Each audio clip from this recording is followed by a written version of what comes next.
करें, शुरू करें, है ना। नमस्कार दोस्तों। हम लोग पिछले कई दिनों से दिल्ली नगर निगम किस तरीके से दिल्ली वालों की हर संपत्ति के ऊपर नज़र गड़ाए बैठा है और किस तरीके से दिल्ली नगर निगम, जब से उनको ये लग रहा है कि भाजपा का सुपड़ा साफ होने जा रहा है दिल्ली नगर निगम से, हर चीज़ को बेचकर लूटकर भागने की हर स्कीम के ऊपर दिल्ली नगर निगम काम कर रहा है, दिल्ली भाजपा काम कर रही है। हमने आपको बताया कि कैसे प्राइम लोकेशंस की ज़मीन 1/3 1/4 दामों में अपने लोगों को बेच रहे हैं। हमने आपको बताया कि कैसे अस्पताल, डिस्पेंसरीज क्यों ये प्राइवेट लोगों को क्लिनिक चलाने के लिए बेच रहे हैं।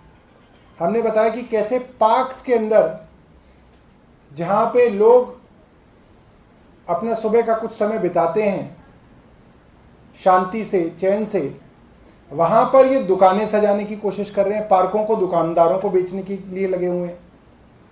रोड्स पर नए तरीके के कियोस्क और फूड वैन्स की योजना इनके पास है। तो इन्होंने ज़मीन बेची, हॉस्पिटल, डिस्पेंसरी बेचे, पार्क बेचे, रोड बेचे और अब नंबर था स्कूलों का। जहां दिल्ली सरकार पूरे देश में दिल्ली के शिक्षा मॉडल के बारे में बताती है और हर जगह चर्चा होती है कि कैसे शिक्षा का कायाकल्प हो रहा है, वहीं एक बात हर स्कूल का प्रिंसिपल, हर स्कूल की टीचर आपको कहेगी, अगर आप उनके बारे में उनसे बात करेंगे, कि नर्सरी से लेकर 5वीं तक जो प्राइमरी एजुकेशन होती है, जो प्राथमिक शिक्षा होती है, उसकी जिम्मेदारी दिल्ली नगर निगम के पास है। और दिल्ली नगर निगम से स्कूलों में 5वीं के बाद 6ठी में जो बच्चा आता है वो दिल्ली सरकार के स्कूलों के अंदर आता है, ऑटोमेटिकली उसको जो है लिंक किया हुआ है।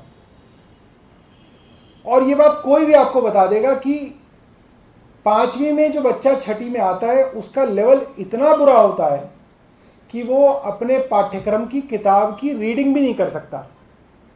उसको अगर आप हिंदी की किताब उसके हाथ में दे देंगे, कहेंगे कि बेटा इसको पढ़ दो, वो उसको पढ़ भी नहीं सकता, उसकी हालत इतनी ख़राब होती है। और पूरी 6ठी और 7वीं दिल्ली सरकार के अंदर के स्कूलों के अंदर उन बच्चों को बाकी स्कूलों के बराबर लाने में लगता है। ये सबको मालूम है बात। आज उसका एक बहुत बड़ा एविडेंस हमारे सामने आया और एमसीडी की लूट का कच्चा चिट्ठा आपके सामने खोलेंगे, जहां एक तरफ दिल्ली सरकार के स्कूलों के अंदर बच्चों का एनरोलमेंट हर साल बढ़ रहा है। अब वो कैसे बढ़ रहा है? 2019-20 में दिल्ली सरकार के स्कूलों में 15,05,000 बच्चे थे, 2021 में 16,28,000 हुए, और अब ये जो करंट सेशन है जिसमें अभी भी एडमिशन की प्रक्रिया चल रही है, अभी तक 17,67,000 बच्चे हो चुके हैं।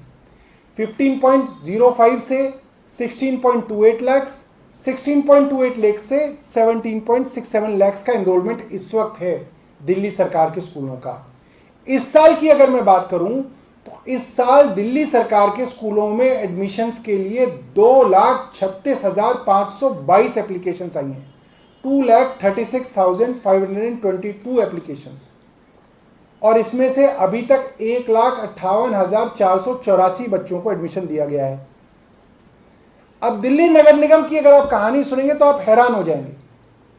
वहां पे शिक्षा की हालत इतनी खराब है, चाहे बिल्डिंग्स की हालत देखें, उनके टॉयलेट्स की हालत देखें, बच्चों को वर्दी देने की बात करें, बच्चों को मुफ्त में बुक्स देने की बात करें, मिड डे मील देने की बात करें, हर चीज में चोरी है, जिसकी अलग अलग समय पे मैं और हमारे साथी प्रेस कॉन्फ्रेंस कर चुके हैं। और इसका नतीजा क्या आया है कि पिछले कुछ सालों के अंदर दिल्ली नगर निगम में पढ़ने वाले जो बच्चे थे वो 3 लाख से घटकर 2,30,000 हो गए। यानी कि छोटे बच्चों के अंदर जो एनरोलमेंट बढ़नी चाहिए थी वो 70,000 एनरोलमेंट कम हो गई है। इससे भी बड़ी बात यह है कि दिल्ली नगर निगम के अंदर ऐसे स्कूल बचे हैं जिसके अंदर अब मात्र 30-40 बच्चे हैं, पूरे स्कूल में 30-40 बच्चे हैं। और दिल्ली नगर निगम ने करीब 36 स्कूलों को मर्ज किया है। उनके पास अब इतने बच्चे भी नहीं बचे कि उनको वो चला सकें, तो अब स्कूलों को मर्ज करके स्कूलों की बिल्डिंग खाली कराई जा रही है। अब आप सोचेंगे कि खाली कराई हुई बिल्डिंग के अंदर वो नई बिल्डिंग बनाएंगे, कुछ नए तरीके से सोचेंगे, ऐसा नहीं है। अब इन स्कूलों की बिल्डिंगों को बेचने की तैयारी हो गई है। दिल्ली नगर निगम ने इन 36 में से 14 स्कूलों के लिए टेंडर निकाल दिया है कि अब इन सरकारी स्कूलों की बिल्डिंगों को प्राइवेट कोचिंग सेंटर के हवाले किया जा रहा है।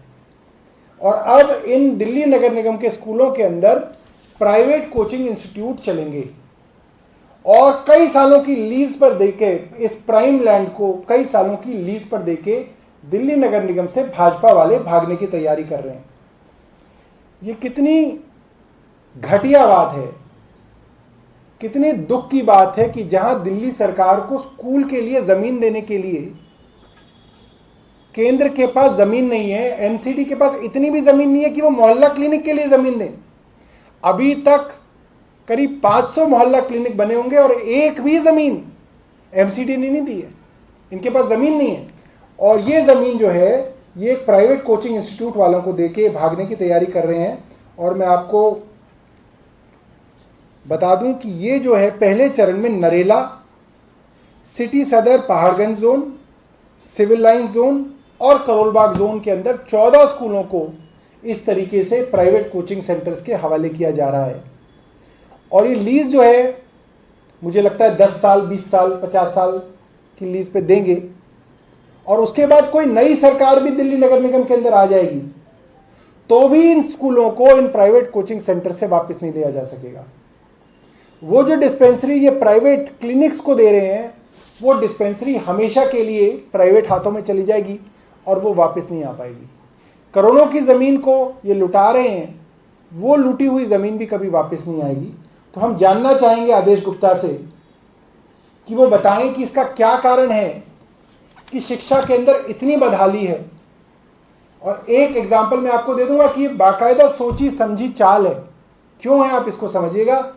दिल्ली नगर निगम का पूरा बजट जो है वो है 6,872 करोड़ रुपया और इसका कितना परसेंट ये शिक्षा को दे रहे हैं, मात्र 1.5%। सिर्फ 116 करोड़ रुपए शिक्षा के अंदर दिए जाते हैं। जहां दिल्ली सरकार 25% पैसा शिक्षा में लगाती है अपने बजट का, वहां पे उसी दिल्ली के अंदर नगर निगम 1.5% पैसा जो है स्कूलों के अंदर शिक्षा के अंदर लगा रही है। तो आप समझ सकते हैं दिल्ली नगर निगम जो है सिर्फ और सिर्फ एक लूट की, चोरी की, भ्रष्टाचार की एक फैक्ट्री बन के रह गया है भाजपा के लिए, जिसके अंदर जितना पैसा हो सके इन आने वाले 4-6 महीने में लूट कर भाग जाया जाए। धन्यवाद। प्रश्न है क्या? जी पूछिए। ये यूपी में जो इस्लाम स्कॉलर हैं मौलाना सलीम सिद्दीकी की गिरफ्तारी हुई है, तो अमानत जी ने ट्वीट करके लिखा है कि चुनाव से पहले क्यों टारगेट किया जा रहा है समुदाय को और इन तमाम लोगों की गिरफ्तारी की जा रही है, तो आपका क्या कहना है? देखिए, मैं इनके बारे में स्पेसिफिकली नहीं जानता क्योंकि मेरे को इसकी कोई बैकग्राउंड नॉलेज नहीं है, मगर ये अक्सर देखा जाता है, या आप लोगों ने भी देखा होगा कि दिल्ली में चुनाव हो तो दिल्ली के अंदर हिंदू मुस्लिम के बीच में दंगा भड़काने की कोशिशें भाजपा द्वारा तेज करी जाती हैं। और जाहिर सी बात है, अब उत्तर प्रदेश के अंदर चुनाव है तो उत्तर प्रदेश के अंदर और कोई एजेंडा तो है नहीं वहाँ के मुख्यमंत्री के पास, तो जाहिर सी बात है कि वहाँ पर जो है हिंदू मुस्लिमों को लड़ाकर एक माहौल बनाने की कोशिश की जाएगी और उस माहौल के अंदर लोगों को उत्तेजित करके बीजेपी चुनाव में वोट मांगेगी। ये अक्सर जो है मोडस ऑपरेंडी रही है। मुझे लगता है कि आरएसएस की पिछले 100-125 साल की उनकी मोडस ऑपरेंडी है। हो सकता है कि उस ऑपरेंडी के अंदर ही, मोडस ऑपरेंडी के अंदर ही वो काम कर रहे हैं।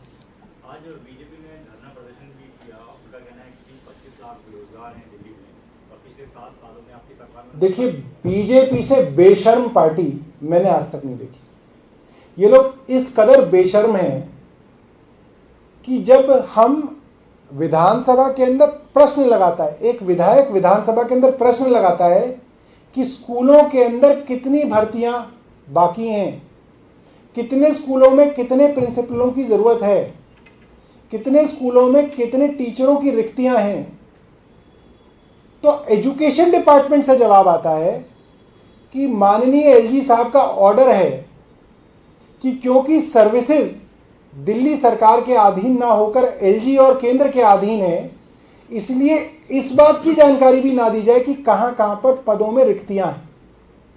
जब पदों में रिक्तियों की जानकारी भी दिल्ली की चुनी हुई सरकार को नहीं देते हैं, तो इनकी बेशर्मी का ये अलग लेवल है कि सरकारी नियुक्तियों के लिए धरना भी जो है दिल्ली के मुख्यमंत्री के घर के बाहर कर रहे हैं।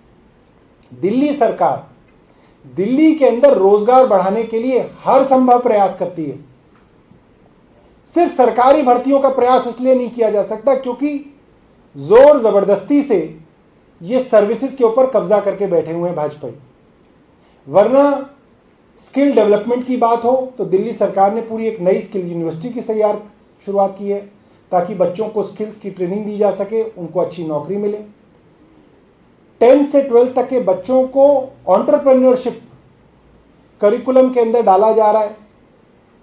उनको बाकायदा हर बच्चे को 2000 रुपये का सीड मनी देकर उनको प्रोत्साहित किया जाता है कि आप कुछ ना कुछ अपना काम सीखिए ताकि आप कल के लिए एंटरप्रेन्योर बने। दिल्ली के अंदर सिविल डिफेंस के माध्यम से, door step delivery of services के माध्यम से और कई बार हुए एम्प्लॉयमेंट बाजार के माध्यम से लाखों लोगों की नौकरियां लगी होंगी। मगर इस बात का हमें दुख हमेशा से रहा है कि सरकारी नौकरियों के ऊपर कब्जा करके भाजपा की सरकार बैठी हुई है और प्रश्न पूछने तक की आज़ादी जो है चुनी हुई सरकार को नहीं है। नौकरी देना तो बहुत दूर की बात है।